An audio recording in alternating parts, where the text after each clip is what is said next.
Bom, por fim, nesse terceiro slide, nessa terceira apresentação da aula de hoje, a gente vai falar dos microtúbulos, que são os componentes mais espessos do citoesqueleto. Na verdade, os outros componentes eram filamentosos, não tinham luz no seu interior. Já os microtúbulos são de natureza proteica, mas essas proteínas se organizam em filamentos, chamados protofilamentos, que se associam em torno de uma cavidade central. Por isso são chamados microtúbulos. Percebam que os microtúbulos têm um diâmetro aproximadamente 3 vezes maior do que o de um filamento intermediário, ou seja, uma estrutura bem maior, mas ainda assim nanométrica, certo?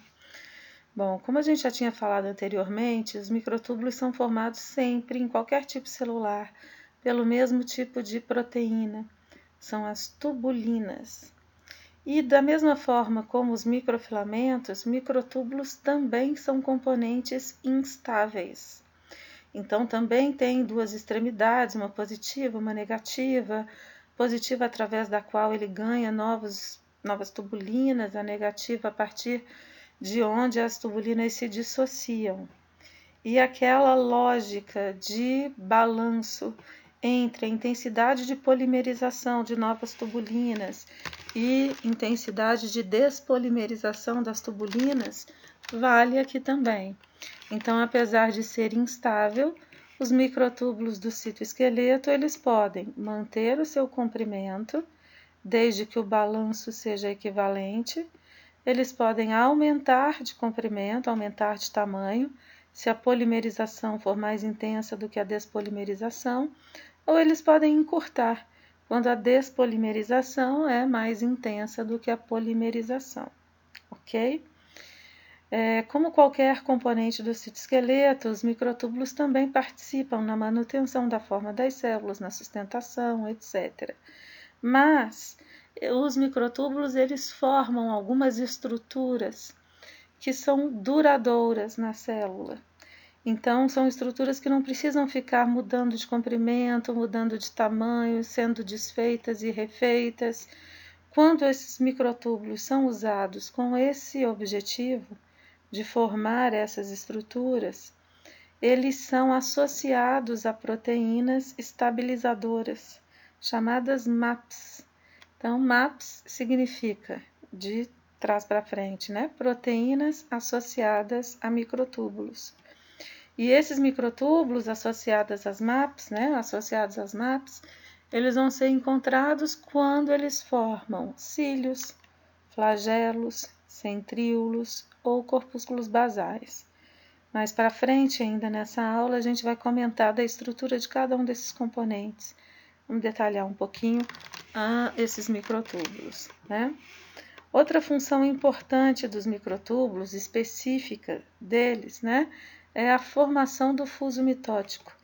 Então, eles também participam do processo de divisão celular, mas sob uma ótica diferente da dos microfilamentos, Enquanto os microfilamentos são importantes no final da fase de telófase para promover a citocinese, os microtúbulos eles são importantes desde o início da prófase para formar os fusos que vão sustentar os cromossomas quando o envelope nuclear se desfizer.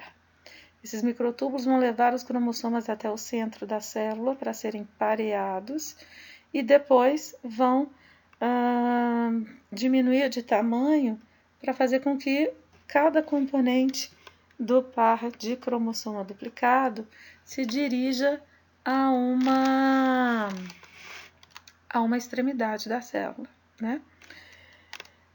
Ainda, microtúbulos também participam de processos de fagocitose e pinocitose sob o mesmo raciocínio que a gente usou para os microfilamentos, quer dizer, se esses componentes partem do centrosoma e se dirigem para a periferia da célula, se eles aumentarem de tamanho, eles vão acabar contribuindo para empurrar a membrana em direção ao meio externo, emitindo um pseudópode, que pode ser usado para englobar partículas e fazer fagocitose.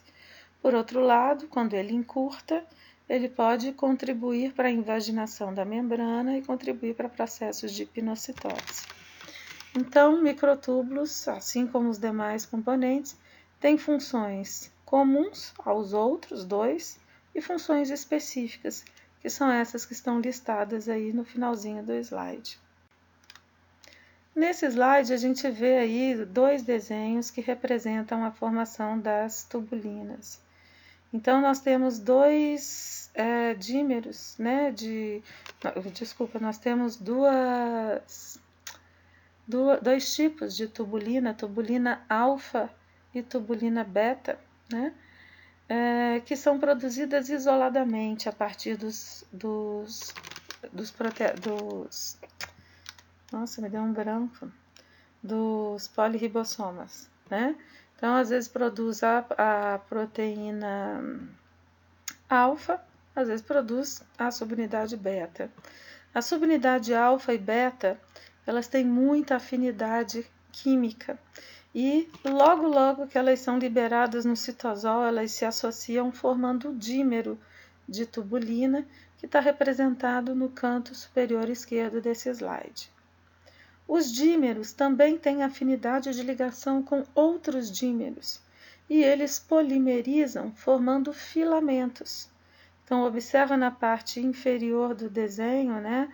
Na metade inferior do desenho, no lado esquerdo, você tem a sombra de um microtúbulo e um filamento de tubulinas desenhadinho aí. Ele é chamado de protofilamento. Repara que são dímeros de tubulinas associados. A ligação entre a tubulina alfa e beta para formar o dímero é uma ligação muito estável. Porém, a ligação entre um dímero e outro é instável. E é isso que contribui para a instabilidade do microtúbulo. Na figura, no desenho central, aí representado na letra B, a gente tem um microtúbulo cortado transversalmente. Se vocês contarem, vocês vão ver que são 13 bolinhas verdes delimitando esse orifício, esse lúmen. Então, o que o autor está querendo dizer? Que um microtúbulo é formado pela associação de 13 protofilamentos de tubulina em torno de um ponto central, ok?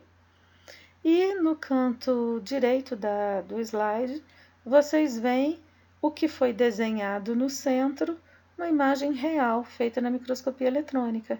Então, a letra D é um corte transversal de microtúbulo, cada bolinha representa um monômero de tubulina, né? Uma tubulina alfa ou beta, foi cortado aí transversalmente.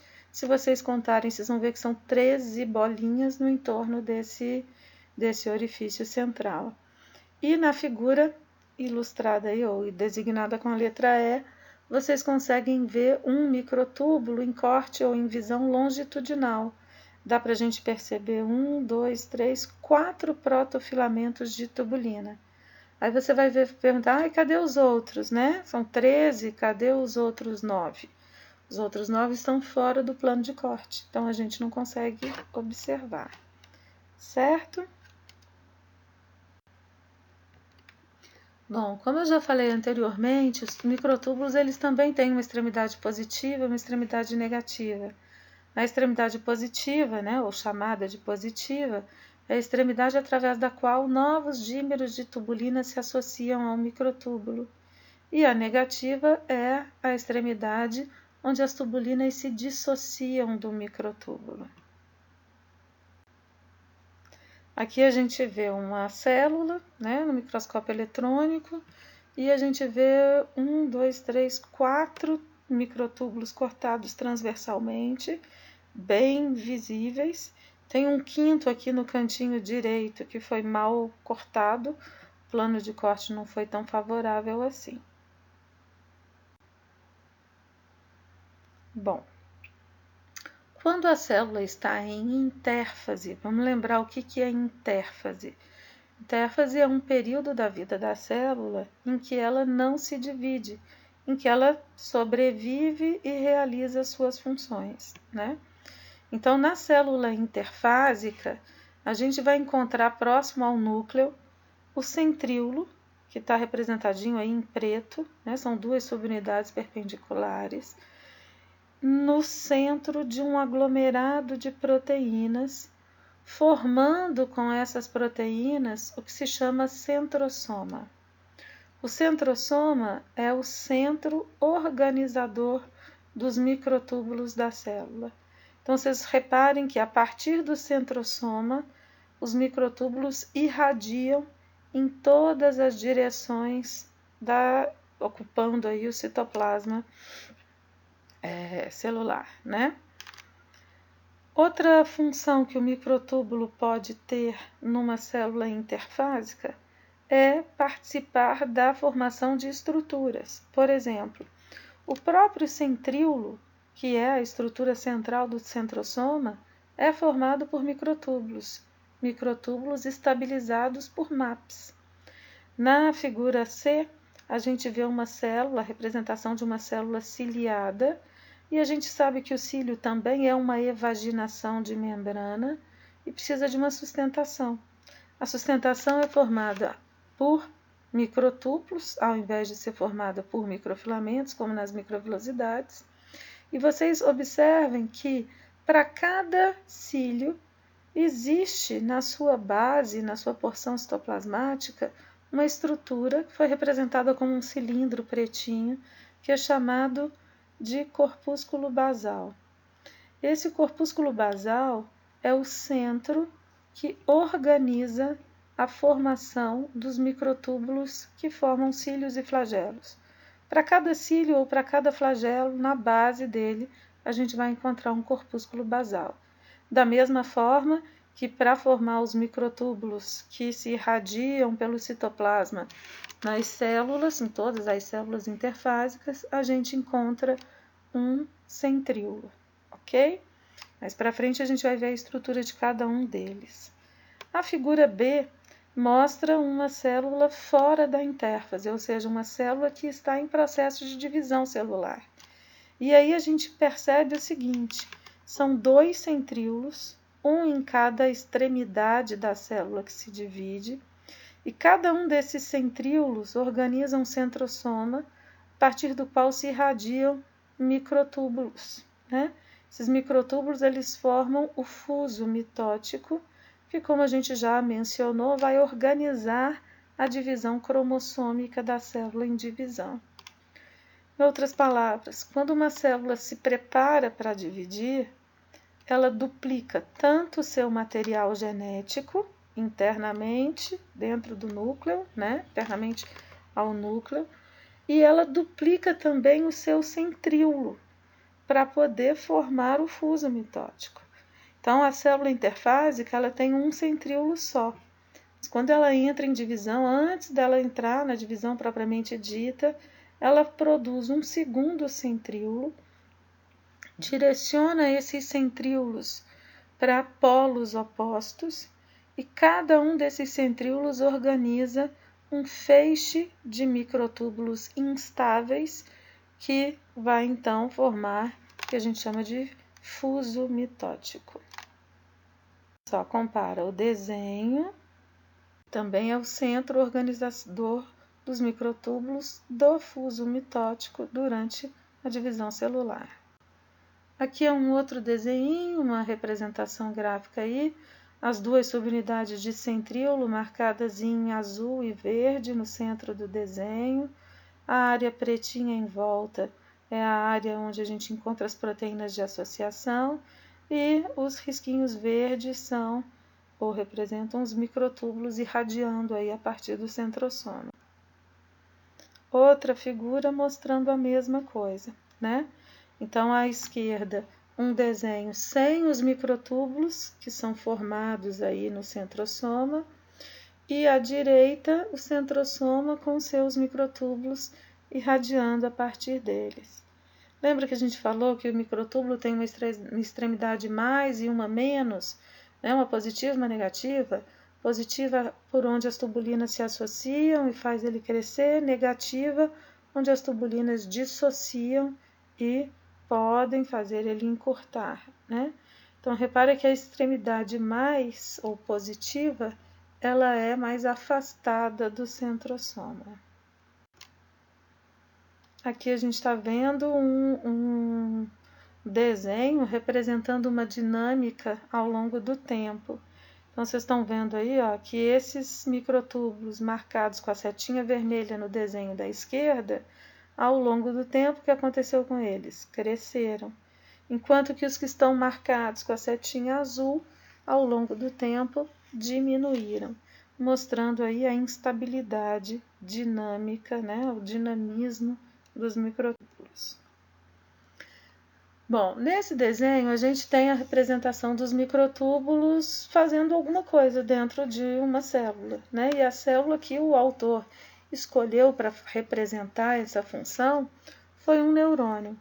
Então, vocês estão vendo em cinza a delimitação de um neurônio, o corpo celular com o núcleo marcadinho em roxo, bonina, lilás, sei lá que cor é essa, e saindo do corpo celular, direcionando aí à direita do slide, a representação do axônio, com sua dilatação terminal, que a gente chama de botão sináptico. No corpo celular do neurônio, a gente encontra não só o núcleo, mas as organelas comuns a qualquer célula, então, ribossoma, retículo, aparelho de Golgi, mitocôndrias, etc. A função do neurônio ela é muito dependente da produção e da liberação de neurotransmissores. Esses neurotransmissores são substâncias químicas, vocês sabem, que vão fazer a comunicação neurócrina. Eles são produzidos no corpo celular e precisam ficar armazenados no botão sináptico, que o slide está chamando aí de terminação axonal, estão vendo? Essa dilatação do axônio, a gente chama de botão sináptico. Bom, como que uma vesícula que é produzida a partir do aparelho de Golgi lá no corpo celular vai se direcionar ou ser direcionada para o botão sináptico, onde ela tem que ficar armazenada? Assim que a vesícula se destaca do aparelho de Golgi, ela se associa a proteínas motoras, que por sua vez se associam também aos microtúbulos. E essas proteínas motoras, elas vão gastando energia, quebrando moléculas energéticas para se deslocar ao longo dos microtúbulos. Então, vocês estão vendo umas bolinhas vermelhas, são as vesículas de neurotransmissor que são produzidas no corpo celular e que estão sendo levadas em direção ao botão sináptico, onde elas vão ficar armazenadas. Esse transporte é chamado de transporte anterógrado. Mas vocês estão vendo que os microtúbulos também estão servindo para transportar vesículas no sentido inverso. Vesículas que foram representadas em azul.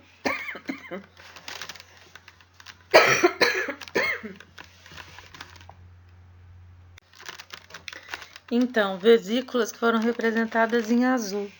Essas vesículas, elas são formadas por pinocitose na região do botão sináptico. E elas levam em direção ao corpo celular do neurônio substâncias que são chamadas de fatores neurotróficos.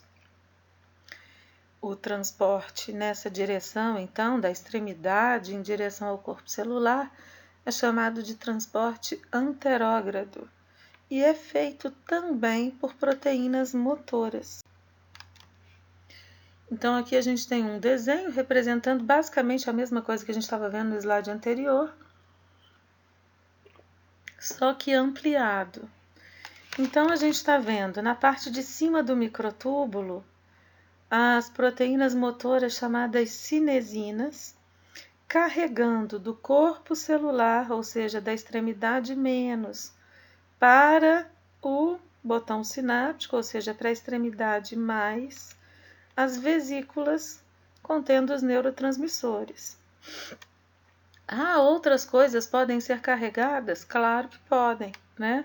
No axônio do neurônio, que costuma ser carregado do centro da célula para a periferia, são as vesículas de neurotransmissor.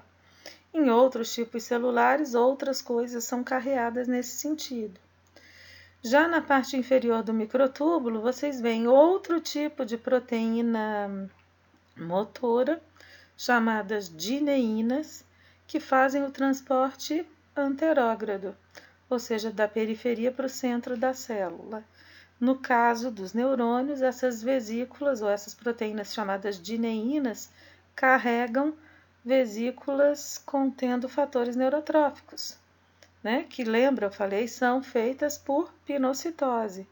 Então, uma célula qualquer, quando faz pinocitose ou fagocitose, ou quando desloca uma organela da periferia para o centro da célula, usa dineínas associadas aos microtúbulos para fazer esse transporte.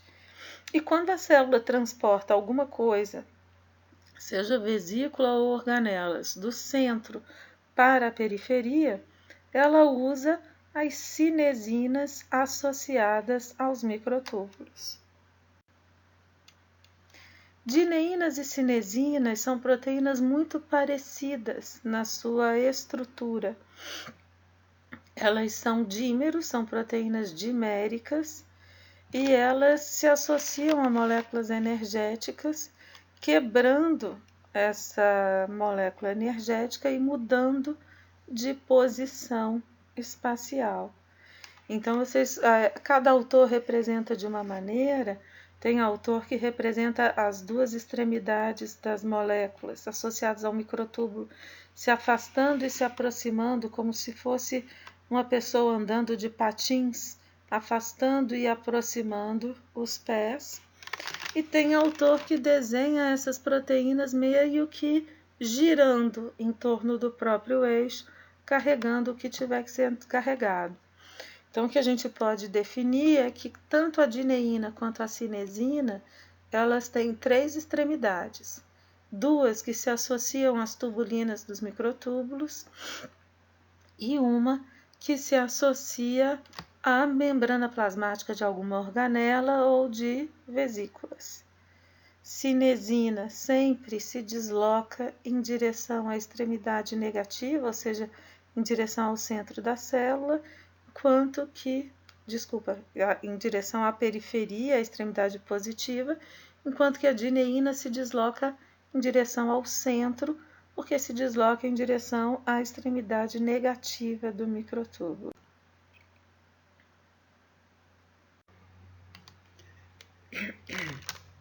Então, olha que interessante esse slide. Em cima ele mostra um desenho representando a cinesina transportando uma bolinha de sílica, né, uma pérola, uma continha de sílica em direção à extremidade mais do microtúbulo. E embaixo ele mostra na microscopia eletrônica ela se deslocando ao longo do tempo. Olha que interessante. Sigam a setinha aí na parte de baixo do slide.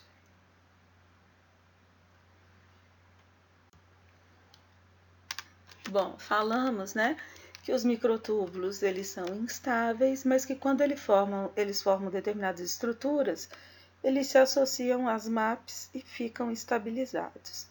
Então, que estruturas são essas? Centríolos, corpúsculos basais, cílios e flagelos. Aqui a gente tem a representação de como que os microtúbulos se associam para formar o centríolo e o corpúsculo basal. Já falamos bastante da formação do centríolo, né? E os corpúsculos basais, como que eles são formados? Da mesma forma, só que ao invés do corpúsculo basal ter 2 subunidades, ele tem uma unidade só, né? E ao invés, olha, repara, cada subunidade do centríolo tem o mesmo diâmetro nas 2 extremidades. E o corpúsculo basal não. Ele tem uma unidade só e ele vai se afilando à medida que ele vai afastando do cílio. Nessa fotografia, microscopia eletrônica, no cantinho superior esquerdo a gente vê parte do núcleo, dá para perceber a carioteca e a heterocromatina. E o que o autor está destacando aí são um centríolo não é? Dá para a gente ver uma subunidade em visão longitudinal na parte inferior do slide e a outra perpendicular, portanto cortada transversalmente, apontada aí mais ou menos no meio do slide, né? E saindo dessa região do centrosoma, os microtúbulos que vão se irradiar aí pelo citoplasma e as proteínas satélites. Bom, enquanto nos centríolos, né, e nos corpúsculos basais, os microtúbulos se associam formando 9 tríades de microtúbulos periféricos, para formar cílios e flagelos, os microtúbulos se associam em 9 pares de microtúbulos periféricos associados a um par central. Ligando e mantendo a distância entre esses pares de microtúbulos, a gente tem proteínas de associação. Algumas formam raios e conectam os pares periféricos ao par central, e outras mantêm a distância entre um par periférico e outro. São essas que estão marcadas em roxinho entre um par periférico e outro, aí nesse desenho no centro do slide. Vocês observem que, olha nessa figura letra B do slide, no cantinho superior do desenho. Então, ele tem um par de microtúbulo aumentado, um dos pares ele chamou de A, o outro ele chamou de B. O que ele está querendo dizer com isso? Cada microtúbulo é formado por 13 protofilamentos, mas quando eles se associam para formar pares ou trios, só um dos componentes vai ser completo, vai ter 13 protofilamentos. O outro componente do par ou os outros componentes do trio, eles têm apenas 10 protofilamentos próprios, porque eles compartilham 3 protofilamentos com o microtúbulo considerado aí o A, o mais interno deles, né? Nos cílios e no flagelo, a partir do microtúbulo A, a gente tem aí a associação de dineínas, que são as mesmas dineínas que a gente viu que fazem transporte de vesículas ao longo do microtúbulo, mas aqui elas não vão transportar vesículas, elas vão se associar ao par vizinho para promover a movimentação ondulatória do cílio e do flagelo. Essa é uma imagem microscopia eletrônica, eletrônica de varredura, né, pessoal? Então, a gente está vendo células ciliadas, a gente está vendo cílios de células, e essas células que parecem meio carequinhas são células mucosas, produtoras de muco. A gente já sabe que cílios têm função de transportar muco. Então, aonde a gente tiver célula ciliada, a gente vai sempre ter célula mucípara, célula caliciforme, produzindo muco. Esse slide ele representa melhor o que eu falei aí da organização dos pares de microtúbulos, né, na formação do cílio. Então, a gente vê o desenho do lado direito, a gente percebe que tem um microtúbulo completo, que a gente vai chamar de A, né? O autor está chamando aí, ó, A, são 13 protofilamentos, e o microtúbulo B, ele tem 10 protofilamentos e compartilha 3 com o A. As proteínas azuis são proteínas de associação que mantêm a distância lateral entre os pares de microtúbulos periféricos, e as proteínas marronzinhas, elas mantêm a distância dos pares periféricos em relação ao par central. O microtúbulo A, ele tem dineínas associadas a ele, e são essas dineínas que promovem a movimentação do cílio. Então, vocês têm um desenho esquemático do lado direito e a fotografia no microscópio eletrônico de transmissão do lado esquerdo, mostrando exatamente a mesma configuração, a mesma organização. Esse slide ele está mostrando para a gente que a movimentação do cílio ela é ondulatória e tem amplitude de movimentação, né? Então, os cílios fazem movimento de varredura e com isso eles fazem o deslocamento do muco ao longo da superfície do epitélio. Essa imagem é uma imagem muito bonita. Então, foi feita a marcação com fluorótropo em azul para os cromossomas, em verde para as tubulinas. E aí a gente consegue perceber o fuso mitótico transportando os cromossomas durante a divisão celular. Bom, da mesma maneira que existem drogas que estabilizam microfilamentos, existem também drogas que estabilizam microtúbulos, né? E com isso, também contribuem, entre outras coisas, para paralisar as divisões celulares. A colchicina é uma droga que paralisa a divisão celular na etapa da metáfase e o Taxol paralisa no início da prófase. E é aquela historinha, toda vez que uma célula permanece muito tempo em uma das fases do ciclo mitótico, né? Ou em prófase, ou em metáfase, ou em anáfase, ou em telófase, ela desencadeia uma apoptose intrínseca e morre. E esse é o objetivo de se tratar células tumorais com esse tipo de droga.